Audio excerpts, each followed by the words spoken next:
Halo semua, saya ucapkan selamat datang dan mari mendengarkan penjelasan berikut ini terlebih dahulu. Kita kembali ke informasi ya. Informasi ini juga dimuat ya oleh CNBC Indonesia.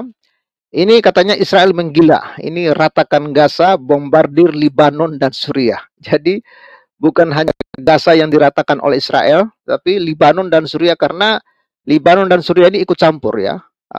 Ikut campur itu sebenarnya yang ikut campur ini pasukan-pasukan teroris ya. Pasukan-pasukan teroris ikut campur membombardir Israel dan Israel membalasnya. Ini ya Jakarta CNBC Indonesia. Ini Perdana Menteri Israel Benjamin Netanyahu mengatakan Israel sedang mempersiapkan invasi darat ke Gaza, sementara penembakan Israel menewaskan lebih banyak warga sipil Palestina dan ya tekanan internasional meningkat untuk memberikan bantuan dan melindungi sandera yang ditahan oleh Hamas. Netanyahu mengatakan keputusan mengenai kapan pasukan akan masuk ke Gaza akan diambil oleh kabinet perang khusus pemerintah, namun ia menolak memberikan rincian mengenai waktu atau informasi lain mengenai operasi tersebut. Kami telah membunuh ribuan teroris dan ini hanyalah permulaan, kata Netanyahu dalam pernyataan yang disiarkan televisi dan dikutip Reuters ya. Jadi konsen daripada Netanyahu yaitu menyerang teroris kawan-kawan ya. Ya kalaupun di situ ada warga sipil yang mati ya itu memang risiko ya. Sama dengan Israel diserang secara membabi buta oleh Hamas dan banyak warga sipil yang harus meninggal dunia. Pada saat yang sama, kami sedang mempersiapkan invasi darat. Saya tidak akan menjelaskan kapan, bagaimana, dan berapa banyak. Ya, saya juga tidak akan menjelaskan berbagai perhitungan yang kami lakukan, yang sebagian besar tidak diketahui oleh masyarakat, dan memang begitulah seharusnya. Tank dan pasukan Israel berkumpul di perbatasan dengan Gaza menunggu perintah. Israel telah memanggil sekitar 360 tentara cadangan. Ya, jadi memang Israel concern dan antara cadangan sudah berkumpul ya dan siap ya untuk menghanguskan ya Gaza ya. Uh, Nanti saya akan tunjukkan kepada saudara senjata baru ya milik Israel.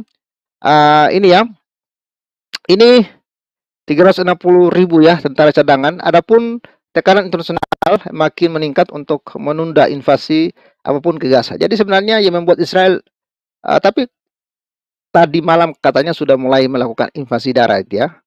Sebenarnya yang membuat Israel belum melakukan itu karena pertimbangan-pertimbangan ya, dan juga desakan-desakan dari dunia internasional. Tapi rupanya Israel sudah tidak mau dengar lagi dan sudah melakukan invasi darat ya ke Gaza.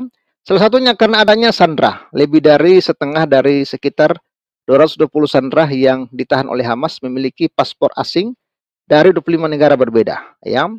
The Wall Street Journal ya yang mengutip para pejabat Amerika dan Israel melaporkan bahwa Israel telah setuju untuk menunda invasi ke Gaza untuk saat ini sehingga Amerika Serikat dapat mengarahkan pertahanan rudal ke wilayahnya tersebut untuk melindungi pasukan Amerika di sana yang mencerminkan ya kekhawatirannya terhadap perang Gaza yang meluas ke seluruh wilayah tersebut. Jadi kalau ada berita-berita bohong yang mengatakan Israel takut ya, Israel tidak berani untuk melakukan invasi darat, itu sebenarnya berita-berita bohong. Ya Israel menunda itu karena memang permintaan Amerika dan permintaan dunia mengingat masih banyaknya sandera warga asing karena Hamas ini selalu berlindung itu di balik ya masyarakat sipil. Ya, jadi karena masih ada 200-an orang ya yang disandra oleh Hamas, jadi Israel masih menahan diri untuk saat ini. Jadi itu dia kawan-kawan penjelasan dari Bang Pavil sebagaimana sudah kita dengarkan bersama dan bagaimana menurut kalian mengenai situasi antara Israel versus Hamas yang sudah berlangsung lebih dari 3 minggu ya. Dan juga di sini ada uraian terkait dengan Israel, 100 jet tempur digunakan untuk melakukan serangan terhadap Hamas di jalur Gaza. Nah itu dia Bapak Ibu ya, ini sudah berlangsung sekitar 3 minggu dan situasinya memang di sana semakin memanas ya. Bahkan di sini juga dikatakan bahwa Israel mengklaim yang menewaskan komandan operasi udara Hamas saat melakukan serangan di 150 sasaran bawah tanah di Gaza. Nah, kawan-kawan semua memang beberapa waktu belakangan ya dalam berbagai pembahasan ada uraian terkait dengan serangan-serangan yang dilakukan oleh Israel terkait dengan terowongan milik Hamas ya Jadi kawan-kawan semua ini bahkan beberapa hari yang lalu ada orang yang membahas terkait dengan terowongan andalan Hamas juga diserang ya, dibombardir oleh pihak Israel. Ya, berarti kawan-kawan semua Israel sudah mengetahui ya titik-titik ataupun kemudian letak-letak di mana saja Hamas ini tinggal ataupun dijadikan oleh mereka yaitu sebagai tempat untuk melakukan serangan-serangan terhadap Israel. Karena itu di sini bahkan kawan-kawan semua ini jumlah terowongannya ini selalu kalau kita perhatikan beberapa waktu yang lalu juga itu ada yang ratusan-ratusan kawan-kawannya, bahkan di sini dikatakan 150 Bapak Ibu. Banyak sekali itu ya. Lalu kemudian mari kita lihat juga kawan-kawan semua terkait dengan situasi yang sedang berlangsung di sana. Di sini dikatakan bahwa korban tewas ya, perang Israel versus Hamas ini sudah mencapai 8.000 ya, 8.700 jiwa ya. Lalu kemudian Bapak Ibu semua ini di situasi termasuk ada 3.000 ya. Waduh, kasihan Bapak Ibu ya. Inilah situasinya ya. Karena itulah saya selalu berharap semoga di sana segera kondusif ya. Lalu kemudian kawan-kawan semua, jadi di sini ya, jadi ini beberapa informasi ya yang Bapak Ibu bisa lihat di sini ya. Tetapi begini kawan-kawan, sebenarnya satu hal yang tidak bisa dipungkiri bahwa situasi di sana ya ataupun di Israel versus Hamas ini telah mempengaruhi ya cara beropini, cara mereaksi ataupun kemudian cara melihat situasi di sana ya, karena ini sesuatu yang sangat lumrah dan sudah sangat umum sekali ya, sudah sangat umum sekali kawan-kawan ya, bahwa masyarakat kita sendiri ya termasuk di Indonesia ini ya, selain daripada di luar sana juga warga dunia ataupun warga internasional yang pro kontra terkait dengan situasi ini ya, kalau di tengah-tengah masyarakat kita sendiri di Indonesia memang pro kontra ya, dan terutama banyak yang mengapresiasi Hamas ya ketika awal-awal melakukan serangan terhadap Israel yang kemudian justru dibalas oleh Israel dengan berkali-kali lipat. Lalu kemudian banyaklah juga pada akhirnya yang memberikan kecaman terhadap Israel. Nah sebenarnya begini kawan-kawan ya, saya berpikir begini ya, ada satu hal sebenarnya yang terlupakan ya, terlupakan ataukah diabaikan ya, saya kurang tahu Bapak Ibu, tetapi begini ya, karena yang pertama sekali melakukan serangan itu adalah pihak Hamas kepada Israel ya, pihak Hamas kepada Israel yang dilakukan pada 7 Oktober 2023. Bahkan kawan-kawan semua serangan tersebut ya sasarannya adalah warga, yaitu banyak banget warga Israel yang kemudian menjadi korban hingga kemudian ada juga yang menjadi sandera ya. Lalu Bapak Ibu semua, tidak lama setelahnya Israel ya mendeklarasikan perang terbuka terhadap Hamas, dan itu disertai dengan ya serangan-serangan udara juga darat ya yang dilakukan oleh pihak Israel kepada Hamas, dan terutama sasaran utama dari serangan-serangan Israel tersebut adalah Gaza Bapak Ibu ya.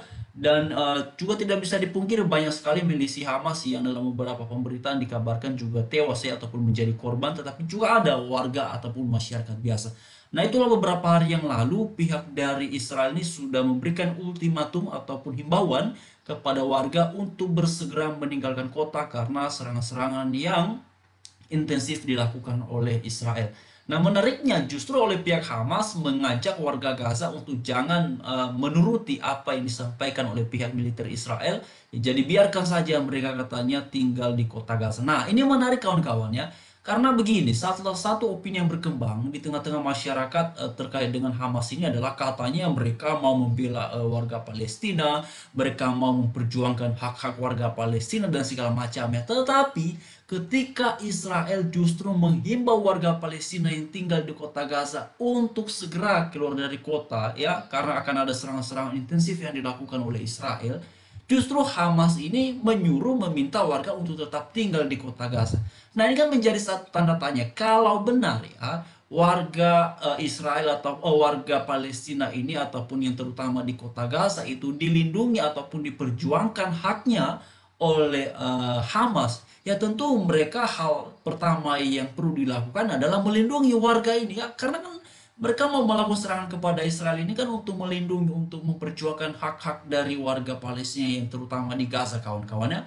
Jadi kenapa justru kemudian mereka malah yang menyuruh untuk mereka warga Gaza ini tetap tinggal di situ? Karena itu tidak heran juga opini yang kemudian menjadi berkembang adalah bahwa Hamas ini sering sekali menjadikan warga Palestina ya yang di kota Gaza ini sebagai tameng mereka. Jadi dengan adanya warga di situ tentu ini akan menghambat ya, ini akan menghambat serangan-serangan yang dilakukan oleh Israel karena ada warga di situ kawan-kawannya. Nah itulah ya opini yang berkembang terkait dengan situasi Israel versus Hamas beberapa jam belakangan kawan-kawannya ataupun beberapa minggu ini yang sudah berlangsung lebih dari 3 minggu ya.